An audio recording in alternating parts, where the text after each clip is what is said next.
célébration de la semaine de l'entrepreneuriat, 5e édition, ce 6 décembre au 12 décembre 2021, sous le thème « L'entrepreneuriat, un potentiel pour la création d'emplois et la relance de l'économie par la capture de dividendes démocratiques », suivi du colonne grâce. Le monde en général célèbre aujourd'hui la semaine d'entrepreneuriat, mais la semaine consacrée aux entrepreneurs a une origine purement anglo-saxonne. Il s'agit de fêter l'entrepreneur et l'esprit d'entreprendre comme on pourrait fêter la danse ou la musique. Ces entrepreneurs ont des talents et les mettent au service de la société, aussi bien dans les secteurs divers. L'occasion pour le ministre de la Jeunesse, des Sports et de la promotion de l'entrepreneuriat d'encourager les jeunes entrepreneurs dans son allocution. C'est donc mon devoir de saluer le courage, l'abnégation et le dévouement dont chacun de vous a fait montre durant la semaine et surtout la détermination avec laquelle vous allez conduire cette semaine de communion, d'échange et d'intense action. Nombre de jeunes se réunissent pour discuter de la question de l'entrepreneuriat. C'est dans le cadre de la 5e édition de cette semaine mondiale de l'entrepreneuriat qui se célèbre chaque année. Cela est une solution idoine pour l'insertion socio-professionnelle et gage de l'innovation. Une photo de famille a marqué la fin de la célébration de cette cérémonie. Merci de nous rejoindre sur Alliance 24 et bienvenue dans cette édition d'information pour contribuer à la réussite du dialogue national inclusif qui se pointe à l'horizon et apporte un changement sur le plan social, économique et politique. La plateforme Face alternative pour le changement et l'égalité a organisé une conférence de presse ce 7 décembre à la maison de médias à Moursal dans la commune du 7e arrondissement. Le coordinateur adjoint de la dite plateforme, Dr Madani Mamad Anou, dans sa phrase de présentation, a souligné l'objectif de son organisation et les défis à relever. Il est au micro de Zénéba Clémence.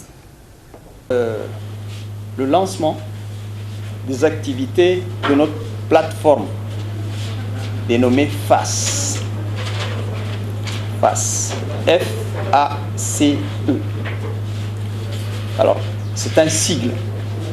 C'est un acronyme qui signifie Force alternative pour le changement et l'égalité. Autrement dit, c'est un regroupement de partis politiques diverses qui se sont concertés pour créer cette plateforme-là. Elle est composée de 5 partis politiques. Nous nous sommes suffisamment attelés. Nous avons relevé un certain nombre de défis, mais Dieu seul sait, et vous le savez également, qu'il reste des défis majeurs à relever. Parmi ces défis-là, il y a l'organisation et la tenue effective du dialogue national inclusif dans lequel toutes les forces vives du pays doivent prendre part.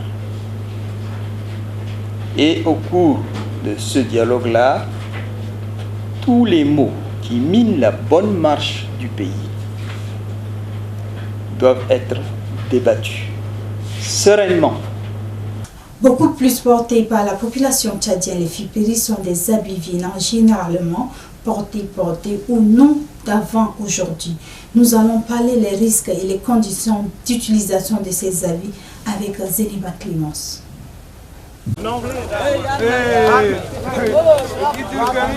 Ici, nous sommes au marché central d'Ndiamena dans la commune du 3e arrondissement, section vente friperie. Ces habits venant généralement de l'Europe sont portés par bon nombre de Tchadiens. À la question de savoir pourquoi préférez-vous les friperies au détriment des prêt-à-porter, quelques clients répondent. Je vais faire le choix à la friperie parce que ici c'est moins cher et on trouve des bonnes choses ici.